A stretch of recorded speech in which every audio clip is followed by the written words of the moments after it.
Hello and welcome to 360 Sports on Trust TV. I am Emmanuel Fashimi. We've got you covered on the show. We've got a whole lot to look at on the show this morning. Well, we'll be looking at Team Nigerian performance at the Paralympics 2024. We've seen what these athletes have been doing at this particular event in France, and we are happy that yes, we couldn't get medals in the other event, but this time around we are getting medals from the Paralympics team of Team Nigeria. We'll go straight and start from France. Yes, we just have one man left in the table tennis event of the Paralympics 2024, and that is where our hope lies right now, to see if we can also get a medal from table tennis after some of the athletes crashed out. Now he's into the quarterfinal of the table tennis event of the Paralympics table tennis, and we are expecting definitely, if he's going to get past the host country, the host player, that is in person of Thomas Maxime in the table tennis quarterfinal event. That is after the likes of Christiana Alabi, Abiola Deshope, and Kayode Alabi all crashed out from the Paralympic Games, that is in table tennis event. And now our hope is resting upon Isao Ogunkunle, who is going to be playing the Frenchman, like I said, in the quarterfinal of the men's table tennis men's event. That is Maxime Thomas. Is called the men's class 4 quarterfinals, and that game will be coming up today in Paris, France, in the Paralympics event. The hopes were dashed when Christiana Alabi, Abiola Deshope, Kayode, all of them crashed out. But for Isao Ogunkule, he's carrying on the job, and he's into the quarterfinal. And you know, when you are playing against a host country, against the host team, he will be playing against Maxime Thomas in the class 4 quarterfinal event of the para table tennis. And as it stands right now, I hope is resting on Ogunkule to actually go past. If he gets to the semi-final, that is already a medal position. So we are looking at Ogunkule at least getting the win against Thomas Maxime of France in the quarterfinal. I have Dan Masinga joining me on the show this morning. Dan, welcome to 360 Sports on Trust TV. Well, good one that we are having you on the show all the way from Mina, Niger State. We have our hopes lies on Ogunkule to at least get to the semi-final. Once into the semi-final, we know that we are medal sure of in para table tennis. Yeah, thank you so much for having me once again on the show this morning. Good morning, our viewers, and good morning, Nigerians. Okay, let me start this way. I basically want to believe that this Paralympics is not going the way we had envisaged, because I had so much hope that by now we should be thinking of at least 2-3 good medals. But then, be that as it may, the fact remains that badminton has actually put the name of Nigeria on the medals table. Irrespective of what anybody will say, at least we have gotten at least a bronze medal so far. And I think that is a good starting point. And now we're hoping to see another medal from the tennis if we go past the host player. But then it's not yet over. So we're still hopeful that at the end of it all, we still have cause to come back home with some things that will say, okay, we were in the Olympics, even though in the everybody Olympics we couldn't get much, but in this special Olympics we were able to, as usual, be able to get some things. But so far so good. I think it has not been really a bed of roses for Nigeria. But I hope that before the end of the games we should be able to get something out of it. But like you said, today's game is quite match is very important, because you have to get past this semi-final stage to get to the final, to get actually to the medals zone.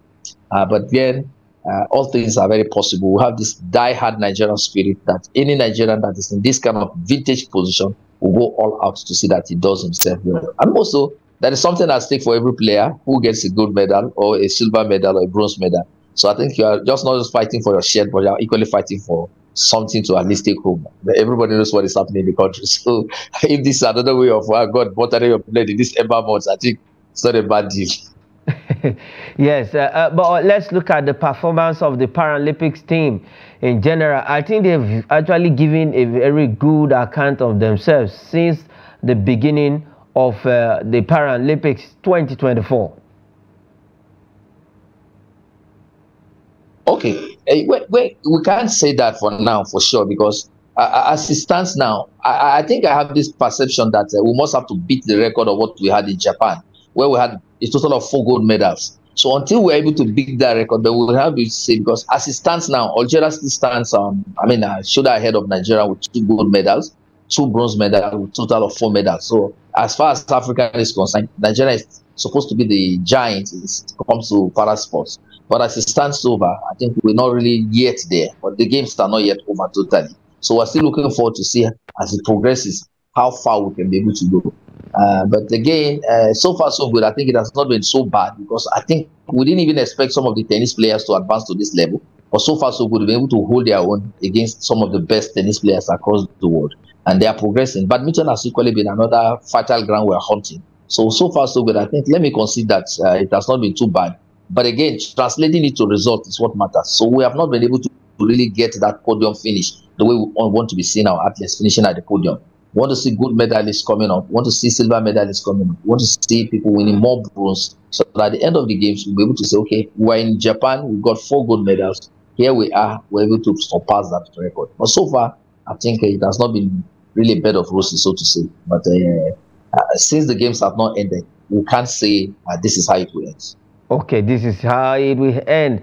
I think the Paralympians, they've actually they've given us something to cheer about. We know that Bolaji, the Kwara State-born badminton player, got a bronze medal in badminton. So, like you said, let's see how far the games can go. But still dwelling on the Paralympics team of Nigeria, I think this team has not really gotten the attention they deserve from my own perspective. I agree with you, sir. I agree with you totally because when I look around, I begin to ask myself, Paralympic games are not games that, in fact, generally, we prepare games using a normal fire brigade approach in getting results. And sometimes it works, sometimes it might not work. And this is one of those instances that is not really paying off. Before I came on air this morning or so a few minutes ago, I have to text to see because I wanted to really know what is going on right there in Paris. The Secretary General of the Paralympic Committee, Alhaji Issa Suleiman, who incidentally is one of our colleagues too, and I think he's an active member of the pen profession, but luckily enough, he has gone to administration. I texted him, but he has actually not replied. I wanted to know how many Nigerians actually realistically having medal prospect before the games come to an end. Until he gives me a feedback, and I'm sure I can't really be able to say, but as it stands now, it has never been, well, people might say, what happened to the able-body Olympics? Are we talking about the Special Olympics? But then this is done an opportunity for us to do a soul searching. Where do we get it wrong? What is going on? Why is our sport on a very spiral, downslide? Because this is not the, in fact, if just barely 4 years ago we were able to get 4 gold medals. So what has happened that we're now struggling to even get the first gold medal? Okay, what has happened? We actually need to look inward and know where we got it wrong. What we're not doing right, we just need to start doing it right so that our sports will not just go down, and for us to come back, well, it's going to take a lot of time, but we just need our administrators to do it right. And also we need facilities. If we really want to be at the top, we need facilities. We need good ones that not just getting facilities, but world-class first grade facilities where our athletes can get the best of the trainings. All right, moving ahead on the show, let's go straight to the camp of the Super Eagles. As players are trooping in just before coming into the studio, we understand that senior man Kelechi Iheanacho has joined the fray right there in New York, and we're expecting other players to come in tomorrow. The likes of Victor Osimhen and co will be joining the team on Thursday, having sorted out its transfer saga with Napoli. We'll still get to that story, but let's go straight to the camp where Austin Eguavoen at least had a first training session with the team yesterday, and we had 20 players in that training session. with Austin Eguavoen. That's the first training session with Austin Eguavoen. Dan, yes, these guys are preparing for the big one against Benin Republic. Well, Pash, I think they should give you credit. Last Wednesday, I was telling you that this is a match that might likely end up for a Nigerian taking charge of the match, because there was absolutely no big deal when we were talking about the then German coach who was actually supposed to take the charge. I remember I was a little bit emotional about it, and I was saying categorically that it was a wrong decision. It wasn't. Of course, it played out just exactly how I envisaged it to have played out. And I'm sure many people have been surprised that I saw it coming, and many people were really surprised that I was seeing beyond what those who are doing it were saying. And I hope one is not taking credit for bad things, but sometimes these things happen because it is just there waiting to happen, but people were not paying attention to them. Now talking about what is happening in the camp. Well, Eguavoen, fantastic player, great player, but when it comes to handling national team, he has not been too lucky. I hope this time around he might just get lucky, because I have a feeling that we might just nick it and get the 3 points, because against Benin Republic, confidence is not too super in the Super Eagles camp. But then they do know that the Nigerians are not happy with them. They do know that they are sliding down the drain. They just have to pick themselves up and do something. Most of the league is just starting in Europe, and some of these players, as you speak, need the national team much more than Nigeria needs them right now, because some of them were looking at it that they were doing us a favor playing for us. But as things are really gradually spinning out, it's becoming very obvious to them that. Okay, it's looking very obvious to them that yes, they are no longer doing Nigerian favor. Rather, they are doing themselves favor. They are okay. Dan, go ahead. Okay, sorry, that was a hitch. Okay, like I was saying, they're actually doing us favor. We too are doing them favor by actually giving them the platform and opportunity to do that green jerseys. So as what we're expecting today, I mean on Saturday, is actually nothing short of 3 points, because anything short of 3 points will spell June for Nigeria. Because I don't want us to start struggling in the AFCON qualifiers. Even if we cannot get it right at the World Cup qualifier, let us go out there, enjoy ourselves at the AFCON, which is coming up in Morocco. Morocco has some of the best facilities, and these players very close to Europe. So I think they won't have any much hassle coming over to Morocco. And of course, the climate is really relatively okay. So I just hope that irrespective of what happens off the field, technically speaking, for Nigeria, whoever is sitting at the bench of Nigeria should be able to get the best out of this arrays of stars to get us the 3 points. I think that's more important than that, sir. Okay, that's more important. Now, still with the Super Eagles, the choice of two home-based MPFL coaches as an assistant, Fidelis Ilechukwu, who won the league with Enugu Rangers, and coach Daniel Ogumbo Dede of Remo Stars, who were runners-up back-to-back in the Nigerian Premier Football League. Those two coaches have been appointed to assist Cerezo in these qualifiers.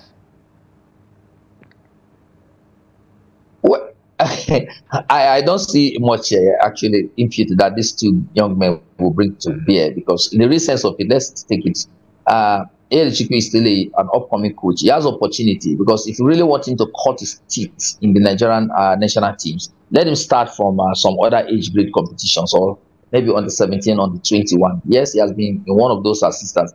But the reality, and what I think we should be thinking of now, is that this is more or less like a makeshift arrangement. It's not a permanent structure. It's not a permanent deal. So we are hoping that there will be a permanent structure that will come on board sooner than we expect. Because if we don't do that, I think we'll still have. It's not this match that is important. The litmus test of the Super Eagles is coming up in Kigali, in Rwanda, on the 10th. I think that is where we'll be able to judge what this coaching crew has to offer. It's not what is going to happen here. As it stands now, like I said, if Emmanuel Fash has been given the opportunity to take these Eagles with these arrays of players, you can be able to get something out of it. So I don't really look at it as if it's a big deal that anybody could sit on the bench. And each time Eguavoen has been on the bench, maybe it's just, maybe one of those things. He's not too lucky to get the result. I don't know. but he has not really been getting the results for Nigeria. All from as soon as he's there, everybody begins to assume that he's going to give us something because he has been a wonderful player for Nigeria. But to bring these two coaches and expecting, well, Remo Stars, I must consider, I had so much hope in the Remo Stars, but they've already crashed out again from the continental level or continental football. So bringing him at this point, more so, that is another very critical issue that I think we need to address. Have they reversed the policy? The Nigeria Football Federation, have they reversed the policy whereby they insisted that any coach that is assisting a coach, I said maybe, I don't know if in interim capacity, that policy has been reversed, I wouldn't know, that he's not entitled to any salary, he's just entitled to some allowances. But since this is more or less like a makeshift ad hoc arrangement, who knows, maybe there will be something for each and every one of them. Otherwise, those are issues. What happens to their club careers after this? Because the league is already on. So what happens? These are the questions. Okay, these are the questions that need to be answered by the Nigerian Football Federation, NFF. Like you said, the big test will be coming up in Rwanda. But don't you think we have to face the Benin Republic side under a coach? And most of these boys played under Genetra. We actually discussed this on the show, and we saw what happened in Cote d'Ivoire during the World Cup qualifier, and Genetra actually got all the 3 points against Nigeria. Now he's coming back again. It's just like a second homecoming for Genetra against the Super Eagles. So we have to, because I'm looking at the game against Benin Republic as a big test. The one in Rwanda is also a big test, a bigger test. Okay, I like that. You use the right adjective. I think I appreciate the word. When you use the word bigger test, I think it's a more apt adjective to qualify what is coming up in Rwanda. The litmus test is actually in Rwanda, not what we're going to see in the Uyo. See, the truth of the matter is that most Nigerians are just getting apprehensive over nothing. In the real sense of it, any average coach can be able to get the right result against Benin Republic. And so I really don't want to lose sleep over what is going to happen. Yes, but we saw what happened in Cote d'Ivoire, where in a neutral ground, Genetra was able to plot the fall of Nigeria in the World Cup. And that has given him the confidence, that, and the players the confidence that they can come and get another over Nigeria. But I can assure you that these players, knowing fully well what happened the last time in Cote d'Ivoire, where they played in Cote d'Ivoire and they were able to sneak out of Cote d'Ivoire and go back to their bases. But right now, they are in Nigeria. And I guess Uyo fans have been very tolerant, and I want to believe that they won't be expecting them anything less than a victory, outright victory against Benin Republic. They have the players to do that. They have the capacity to do that. They have what it takes to do that. So I don't think we should lose sleep. I can assure you, I'm very positive about this. Very, very positive. And I'm sure, hopefully, by the grace of God, we'll come back here to say that, well, he said so. And so I hope it happens that way. Let it be that my optimism are not actually misplaced. Okay, all right. Let's see what will happen right there at the Godswill Akpabio International Stadium against the Benin Republic. That's the Cheetahs of Benin Republic in the 2025 AFCON qualifiers. But Austin Eguavoen and his coaching crew, they actually took charge of the first training session yesterday right there at the Godswill Akpabio Stadium training pitch. And for the Super Eagles, like I said before we came into the studio, before coming in, senior man Kelechi Iheanacho has just touched down right there in the team's camp. And while we are expecting other players, Victor Osimhen and co will be touching down tomorrow after sorting out his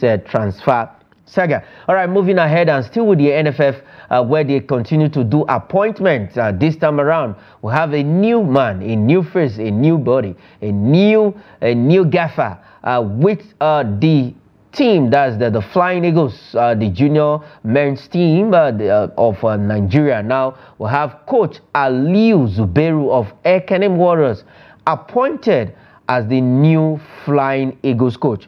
Dan, yes, this man just won the President FA Cup with Academy Warriors of Maduguri, and they crashed out of the CAF Confederations Cup, and he has coached quite a lot of clubs in Nigeria. That is home-based team, the likes of Gombe United and co, to mention one of them.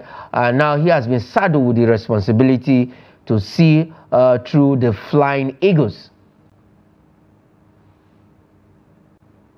Okay, I think it's, to me, I don't have much to say that, because I think they must have seen some qualities that maybe hit out we don't know. But the truth of it is that The taste of the pudding is in the eating, and he has his work clearly cut out for him for the qualifiers in WAFU B qualifiers. So the most important thing is, first and foremost, we must qualify this team for the World Cup proper. I mean for the AFCON proper first, before he begin to talk about the World Cup qualifiers. So as it stands now, he's succeeding Ladan Boso, who has been there, who took the team, qualified the team, and went to the AFCON and qualified the team for the World Cup. So it's an opportunity, it's a fresh face, it's a new face to the assignment. Let us see what he brings to the table. And the most important thing is that everybody should be given a chance. Whoever is given a chance, it's left for you to prove your mental, whether you have the capacity and what it takes to really deliver. So I really want to believe that maybe they must see something in him, which hitherto we don't know. But I want to believe that this is one of the most critical level of football in Nigeria, because at under 20, if you get it right, and we have players progressing from this level upward, then you don't have any cause to be afraid of your future Super Eagles. But as it stands now, let's assume that this man has what it takes. Zubero has what it takes, because yes, winning the President FA Cup is a good starting point. But again, that is not alone cannot really justify or maybe judge what he has to offer. But again, we have qualifiers coming up. When the qualifiers starts, we'll be able to judge and be able to appreciate what is bringing on the table. More importantly, I don't want to just caution at this point that he should be given a free hand to carry out his assignment. If he's given a free hand to carry his assignment, when he succeeds, we know that he succeeds. But if he's not given a free hand and his work being interfered with one way or the other, in terms of player in position and stuff like that, then he might be sharing the blame, but there are other people who have contributed to his failure. So I hope we'll be able to get it right by giving him a free hand to operate freely. Okay. Now, considering the short time of preparation, we are in September and the qualifiers, WAFU B qualifiers, is in October. Look at the time of appointment and the time of a competition. Let me talk like a lawyer now. So that let me talk like a lawyer. There are precedents. Last week, well, by the grace of God, I think I did a little of it. So I think I'm qualified to talk on it, even publicly too. But the fact remains this. Last week, there was a precedent. We said something here on this same platform, saying on Wednesday. I remember saying that this is Nigerian Football Federation that will not have team coach for Nigeria on the 17, on the 20 Super Eagles. Just last week, Wednesday. Maybe hearing what we are saying, they decided to respond by appointing a coach for the 20. And he's expected to go and perform magic in October. Well, I don't know. You see, these are the issues I keep on complaining. I don't know what they expect him to do. When we saw Nigerian team go to the All-African Games and Ladan Boso failed to win much in that competition, people are crucifying the coach. But the reality is that behind the scene, a lot actually happened. But coaches won't come and tell you what has happened. They only take the responsibility and the blames. But sometimes it's not only the coaches that share this blame. Those who actually orchestrate this event behind the scene are not seen. They are not known. And nobody blames them for anything. But the coaches take all the blames and all the trash at the end of the day. I hope he knows what he's going into, because he has a job in El Kanemi. So, but if he feels this is what he wants, well, it's called to service. Motherland is calling you to service. You can't say no. But the facts remain that it's a very tricky situation for him, because at the end of it all, the most important thing is he has to secure that qualification. No matter what he's going to do, he just has to get the qualification. If he fails to get the qualification, his job is as good as gone. Yes, his job is as good as gone, but we just need to stop this fire brigade approach. Look at the time of a competition and the time appointing a coach for a team that would have been preparing for the past 1 year for these qualifiers. Let's wish Coach Aliu Zubero well, maybe bringing his own weight of experience. He's going to try his best, and we wish him well. And for the NFF, we need to stop all of this fire brigade appointment and what have you. Moving ahead, we're still looking at another coach, but this time around we're going to the most important league in Nigeria. That is the Nigerian National League, where a man who has been out of job for some time now after leaving Nasarawa United has been appointed as a coach of Gombe United, who was relegated last season. Coach Bala Nikiu joins Gombe United FC.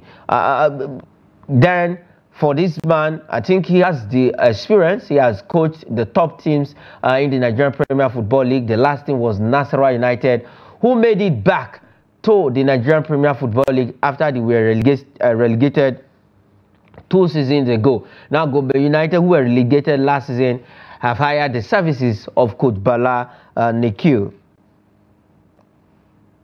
Well, Coach Bala Nekil is actually going on a rescue mission to Gombe. That, as far as I'm concerned, that is what he's doing. But again, it's not just within his purview to get the promotion ticket, because, like we all know, what happened to Gombe United last season was such that it has more to do with off-the-field activities, whereby financial issues played a very prominent role in their dogfight against relegation. If they had enough resources like others had, I'm sure Gombe United wouldn't have been where they are today. Because of the magic he performed at Nasarawa United, I think he's a much sought-after coach. And I think this is the second time he's going to coach that same team. So I hope and I believe that if all things goes according to plan, I think he has a very good chance, especially the fact that we're playing the NLL on zonal basis, on what we call conference basis. So I think he has an opportunity to be able to pull one of the tickets out of the chestnut from the North East or the Northern Conference, and maybe see if he can be able to come back to the distance. But again, it's quite unfortunate. I haven't qualified Nasarawa United to the Premier League. He was not allowed to continue the building process and continue the job he started in Nasarawa. But then coaching job is it's just like that. So 1 minute you are there, the next minute something happens and you are kicked out. But again, good enough. His pedigree or his job is speaking for him. He has been given another opportunity, another lifeline. So hope to see that he gets all the necessary support from the management of Gombe United, the state government, and all that are there to support him to get this done, because it is an important thing, because this is the most critical league. I keep on saying, just like you rightly and aptly put it, this is the most important league, because if you get it at that level, in fact, you have a very rich league. If you are able to get the NLL right and you'll be able to officiate at that level right, you're able to put in the resources right there, I think you'll be able to have a very enriched league, because it's supposed to be like a feeding mechanism to the main league itself. But as it stands, our NNL is not really living up to the billing. But I hope there are a lot of surgical operation going on in the NNL, and we want to see results coming out of it. For Gombe United and Bala in particular, Coach Bala is a good coach. Coach Bala is a very disciplined coach. Coach Bala is a tactician that knows what he wants. I hope this is another opportunity for him to prove all that are doubting his ability, because something must have gone wrong for him to have lost out in Nasarawa United. Okay, all right. We will now leave the shores of the country. Let's go far away to Colombia, where the 2024 FIFA Under-20 Women's World Cup is ongoing. We'll look at some results. Those games are played late in the night and early hours of the morning. Some games were played, and let's have those results. Let's look at the result of games that were played. We'll have Mexico in Group A beating Australia 2-0 in that game. And then in Group B, France lost to Brazil 3-0. We also have Fiji Island in Group B. Fiji lost to Canada 9-0. That game ended. And in Group E, we have Japan thrashing New Zealand 7-0. Costa Rica 0 and Netherlands 2. We'll be looking at the Falconets in the evening show, where they will be playing against Germany. That will be coming up in the evening show. But these are some of the results of games that were played earlier as of this morning, and some were played late last night. I think Dan, quickly, one or two about the 2024 FIFA Under-20 Women's World Cup. I think all of the teams have been doing well. African representative, Nigeria, Cameroon. Cameroon lost their second game, though. I think Nigeria has been the best out of all of the African representative, because Morocco also lost their first game. Yeah, I think, in fact, with the score lines, I'm impressed. Why? Because this is what we call the building up process, and this is the youthful cadre system, where we're supposed to see goals in matches. We're not supposed to be seeing dry games at this point. All we're seeing is very interesting, because we want to see goals. We're seeing somebody beat, Canada beating Fiji 9-0. Japan, 7. These are the kind of goals we want to be seeing at this level, so that when you go back, you begin to correct where you are getting it wrong. And then those who are getting it right, this is like an opportunity for some of these girls to break into the major teams so national teams. So I want to believe that what we are seeing in this competition is a testament that there is future for women football in the world. Okay, there's a future for women's football in the world. Like I said, we'll be looking at the Falconets against Germany in the evening show. They'll be playing that game tonight at 11 p.m. Nigerian time. But we'll look at the Falconets. Dan, I don't know if you have one or two to say about the Falconets quickly, because we'll be looking at the game properly in the evening. Okay, thank you very much. I want to believe Coach Danjuma Christopher. Let me thump up for him, because I think when you do well, we should commend you. And also, I think the NFF too did not do so badly, especially when they were able to embark on that training tour where they play some quality friendly matches. So that has kind of given the girls, or toughened up the girls to face the challenges and the reality.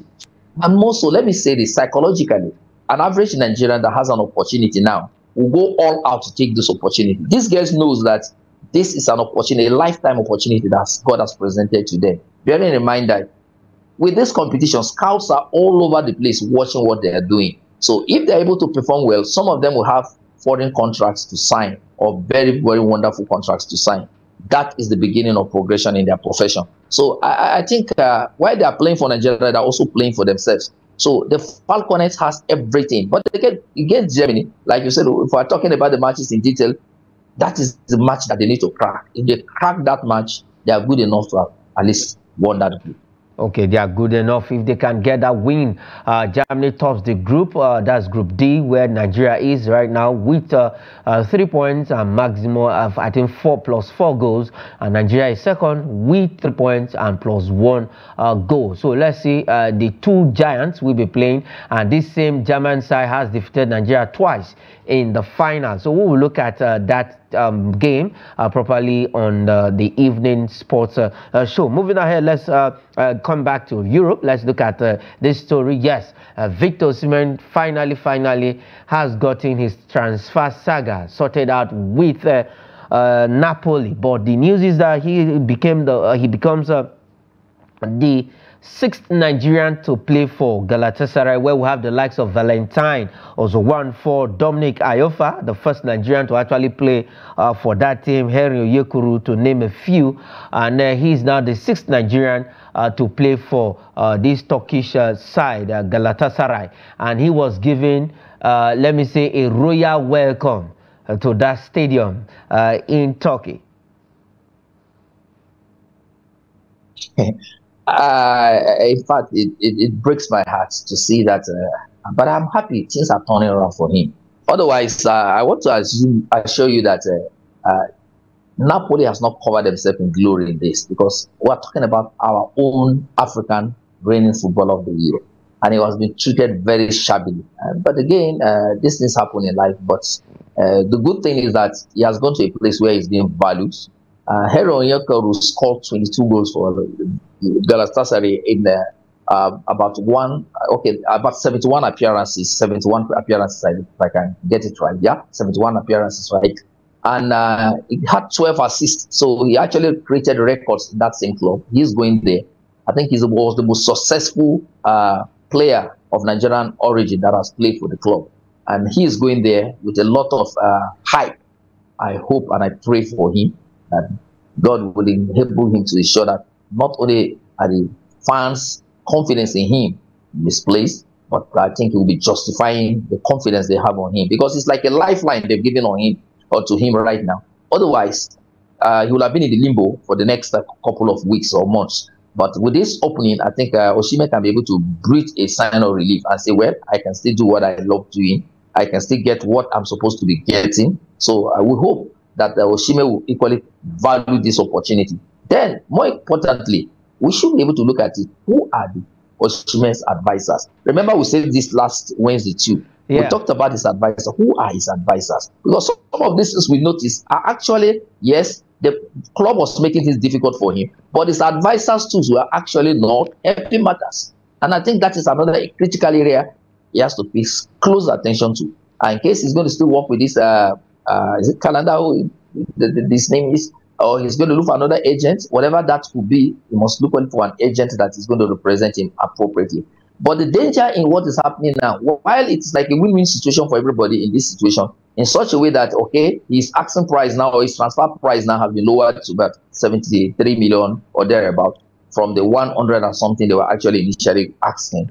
But the fact now remains that Osimhen will be on a season-long loan. And a player of Osimhen's status and caliber should not go to any club on loan. That is just the fact. That is the unfortunate aspect of what we are saying. But then it has happened. The player has to be playing. The player has to, be fit enough, because he's very valuable to a Nigerian team. He's very valuable to anybody who is playing. But more importantly, that's also giving him an opportunity to go back to Europe. He's going to play at the toppest or the highest level of European football. So I think Osimhen should be able to seize this opportunity, sort out certain personal issues, and then forge ahead. Okay. You made mention of those who are working with him. He needs a very good PR team who will also manage him. Psychologically also, looking at that side, I think he also needs to change in that area. Know what to say and know when to say it. I don't know what to add. You have said it all. Because the reality is that no matter how good you are as a player, the most important thing is your discipline. No matter how you, in fact, in life generally, whether you're a journalist, whatever profession you practice, discipline is the watchword. When you're not disciplined, you can't go far in life. Talent alone cannot take you to where you're supposed to be, but discipline can take you far in life. So I'm not sounding as a motivational speaker this morning, but that's just the truth of it. If Osimhen wants to go far in life, he just has to be disciplined. It's not everything you react to. There are things you let go, and there are things you react to. So it's not as if because you have arrived, you just take your social media handles and respond to people. You must be able to be very careful on how you react. Talk less, think more. Talk less, think more. And the moment you keep on reacting to issues that are not relevant to his well-being, then of course he's also being watched by others. He's a celebrity, for crying out loud. So people are watching his every action he displays, whether on the field or off the field. People are watching him. And now he has gone to a very, very, I don't know if I should use the word, a very conservative society. So he has to be very careful in the society where he has found himself. Turkey is not Nigeria. Turkey is not it's not Italy. So he has to be equally be able to watch out. Must he have, by now he should have been studying, okay, where I'm going to, what are the cultures, what are the norms, what are the acceptable standards, what are the kind of things I need to do here that I'll be, at least I'll be feeling as well. So these are the things he should be doing. Does he have the advisors? Does he have the advisors? If he's having the advisor, is he listening to the advisors? These are the questions. But in any case, he's a Nigerian. Like I said, it's very valuable to our national team. So we could do everything to encourage him. We'll keep on praying for him so that Osimhen will succeed, because Osimhen's success equally will rub off on our Super Eagles. Yes, Osimhen's success will equally rub off on our Super Eagles. He's the current African male footballer of the year. He's holding that title. And the way Napoli actually treated African King wasn't it at all. But the good thing is he has found his way.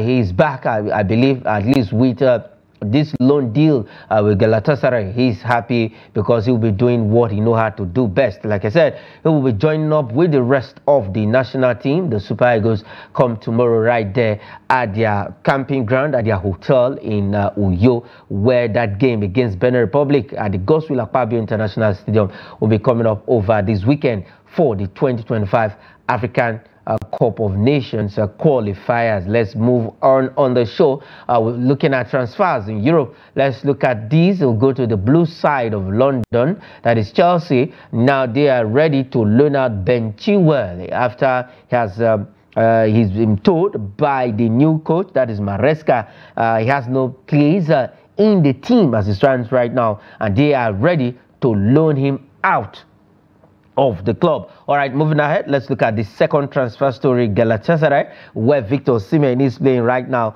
Open talks with Manchester United over a loan deal for midfielder Casemiro. Quickly, Dan, one or two about these. Casemiro also moving. Maybe it's going to work out going to Turkey.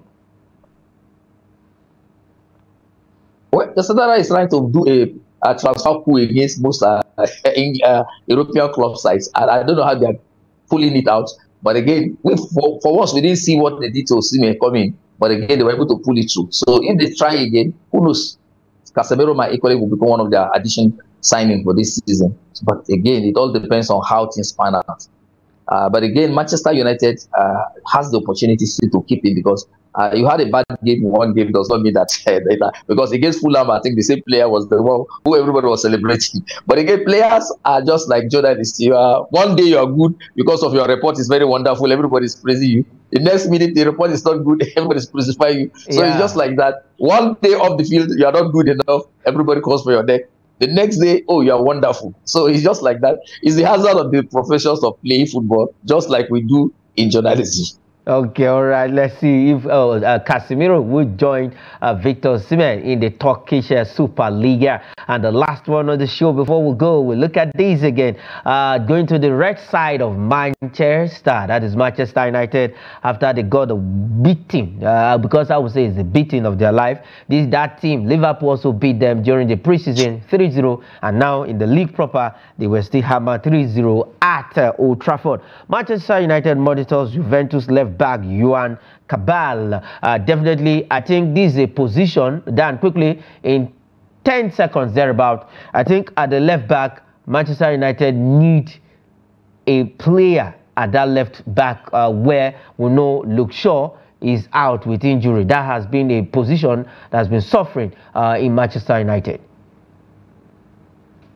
Yeah, they need reinforcement in that department. And I think every coach knows that if there are weaknesses in a particular area, you have to fortify that particular spot. I think that is just what they need to do. But again, could they get it at this point? That is the question. Okay, all right. That is where we'll be leaving it on the show. Dan, thanks for joining up all the way from Mina on 360 Sports this morning. My pleasure, sir. All right, that is it on the program. I am Emmanuel Fashimi. Say thanks for watching.